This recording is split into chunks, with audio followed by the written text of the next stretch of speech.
development, the Goa River Sand Protectors won their case before the NGT on Monday.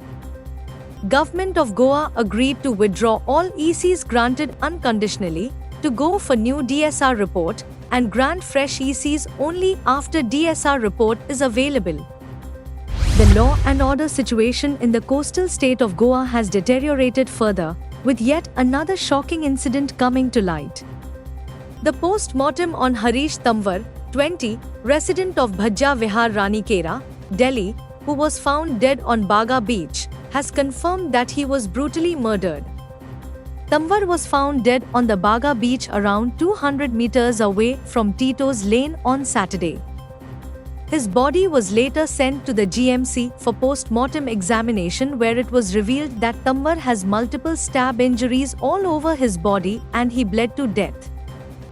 Fed up with the loud techno parties lined up before, on and during the Independence weekend, villagers of Vigata and Anjuna have decided to hold a candlelight protest outside the Anjuna police station on 15 August. This is the third candlelight protest outside the Anjuna police station to protest against the government. If it thinks it can fool us all the time, villagers said. Instead of monitoring pre- and post-Independence Day parties held in Goa, the Pollution Control Board has washed its hands despite the rule specifically says that the board is supposed to monitoring sound pollution.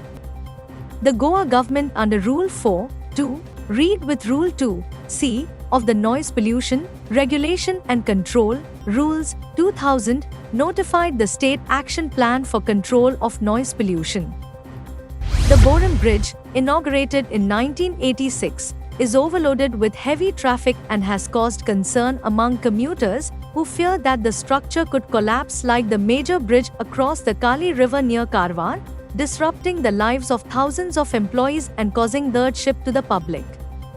The locals have demanded that the bridge, which has a capacity of 30 tons, be used only for light vehicles and called for diverting heavy vehicles via the new Zuari Bridge.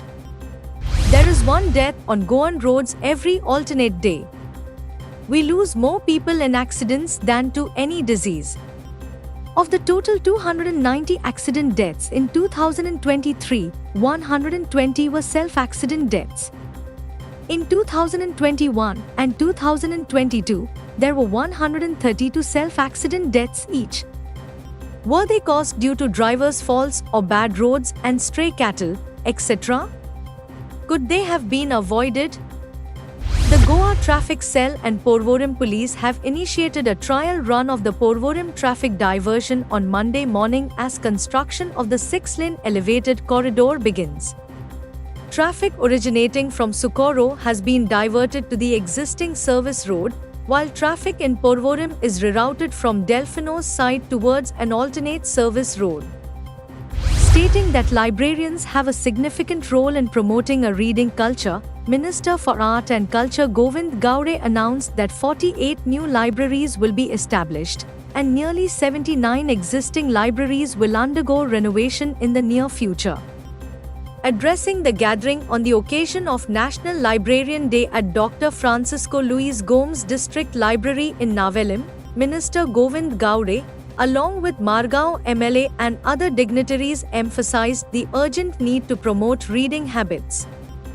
The famous Damodar Saptah Festival, Vasco likely to be accorded state festival status by next year, even as religious aspect of Damodar Bhajani Saptah concluded with Samapti rituals.